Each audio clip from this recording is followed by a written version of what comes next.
Assalamualaikum warahmatullahi wabarakatuh.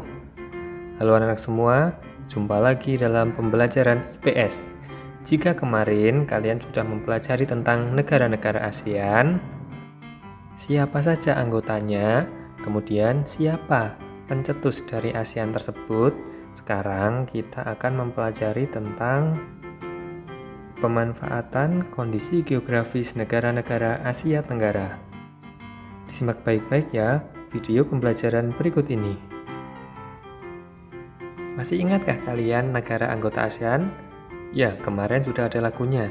Pasti kalian hafal dan ingat. Ada Indonesia, Malaysia, Thailand, Singapura, Filipina, Brunei, Vietnam, Laos, Myanmar, dan juga ada Kamboja. Indonesia merupakan negara yang berbentuk kepulauan. Mata pencaharian yang ada di negara Indonesia ini diantaranya petani, pekebun, nelayan, buruh, pekerja kantoran. Wilayah Indonesia berbentuk kepulauan. Ibu kota negara dari Indonesia adalah Jakarta.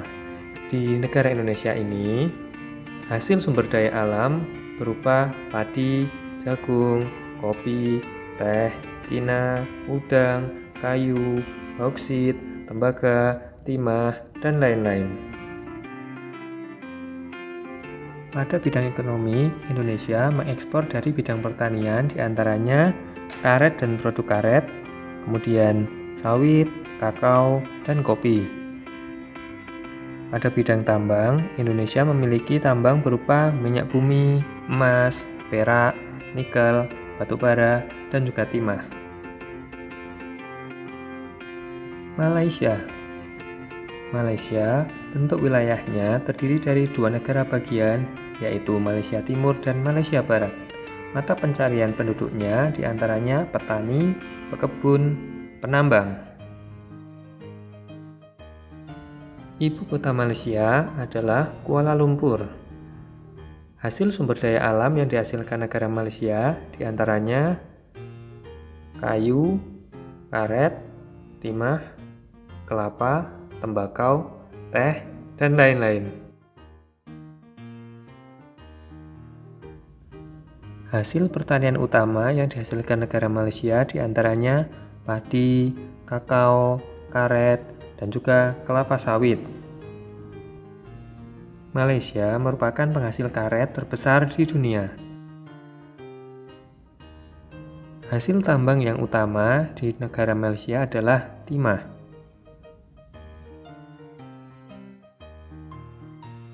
Selanjutnya, Thailand. Bentuk wilayah negara Thailand adalah dataran rendah. Mata pencarian penduduk di negara Thailand diantaranya petani, pekebun, nelayan, penambang.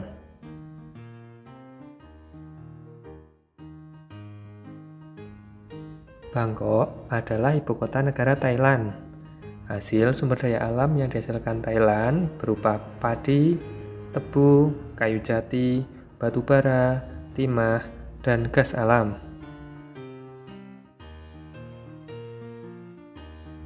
Beras merupakan hasil pertanian yang utama negara Thailand. Thailand merupakan lumbung beras di kawasan Asia Tenggara. Tambang yang utama adalah timah dan mangan. Singapura merupakan negara dengan bentuk wilayah dataran rendah.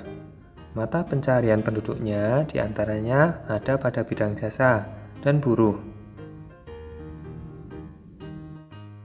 Hasil sumber daya alam Singapura berupa karet, timah, minyak, dan baja. Industri-industri yang ada di Singapura menghasilkan kapal, barang elektronik, dan bahan makanan. Singapura bukan negara agraris dan tidak memiliki hasil tambang yang berarti. Filipina. Bentuk wilayah negara Filipina berupa kepulauan. Mata pencarian para penduduknya petani, pekebun, dan juga pada bidang jasa. Manila adalah ibu kota dari Filipina.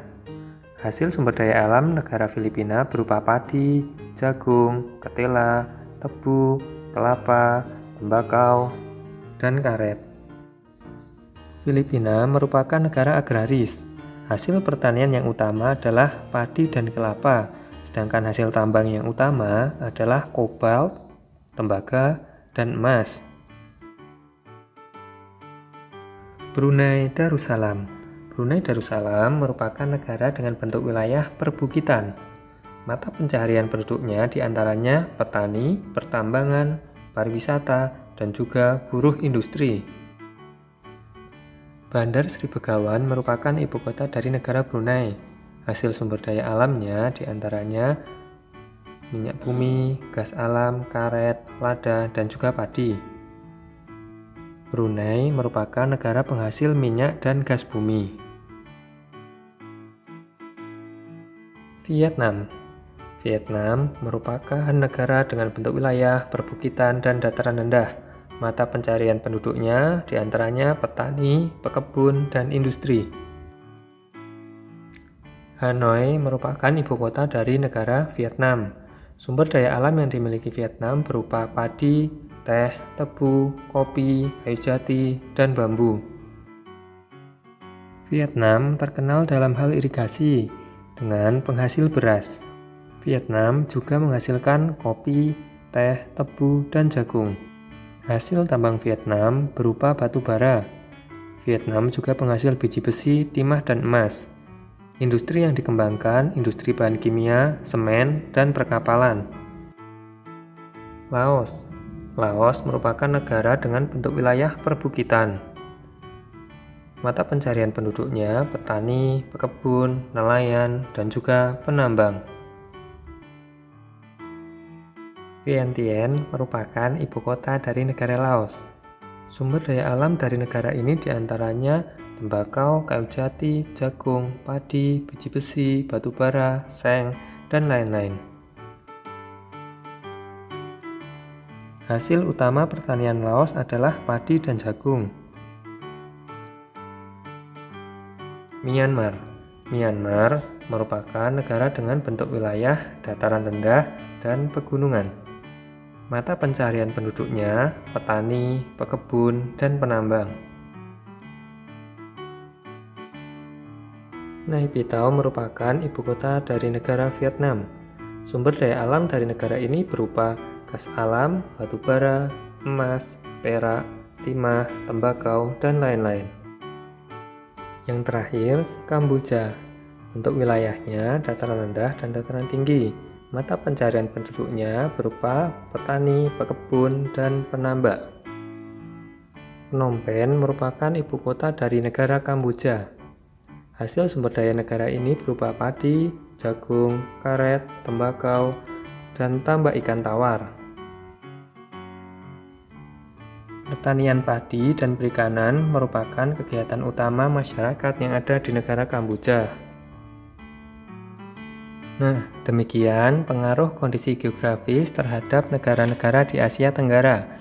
Kita sudah belajar pengaruh kondisi geografis terhadap kehidupan ekonomi di negara-negara ASEAN. Pembelajaran IPS cukup sampai di sini ya. Kita lanjutkan minggu depan. Wassalamualaikum warahmatullahi wabarakatuh.